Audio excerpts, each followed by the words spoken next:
धक्कादायक बातमी पुण्यातून मुठा नदी पात्रामध्ये एक मृतदेह आढळलेला आहे। अग्निशमन दलाकडून आता हा मृतदेह बाहेर काढण्यात आलेला आहे। शवविच्छेदनासाठी मृतदेह ससून रुग्णालयात पाठवण्यात आला आहे।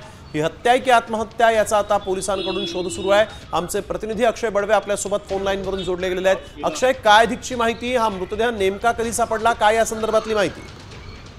काल खरं तर मोगले पुलाजवळ असलेल्या नाल्यातून एका महिलेचा मृतदेह आढळल्यानंतर आज पुन्हा एकदा पुण्यातल्या मुठा नदीत एक वयोवृद्ध व्यक्तीचा मृतदेह आढळून आलेला आहे।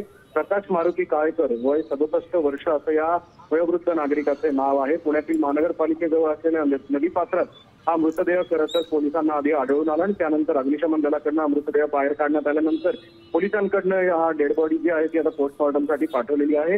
नेमकं ही हत्या आहे का आत्महत्या हे समजू शकलेलं नाही। मात्र गेल्या 2 दिवसांपासून पुण्यात झालेल्या मुसळधार पावसामुळे नदीच्या पात्रात पाणी पातळी जी आहे ती वाढलेली असल्यामुळे डेड बॉडी जी आहे ही सापडून आली आणि आता पोलिसांकडनं कारवाई सुरू झालेली।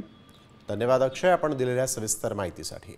तर पुण्यातील मुठा नदी पात्रामध्ये या वृद्धाचा मृतदेह आढळलेला आहे। अग्निशमन दलाकडून शवविच्छेदनासाठी मृतदेह आता ससून रुग्णालयामध्ये पाठवण्यात आलेला आहे।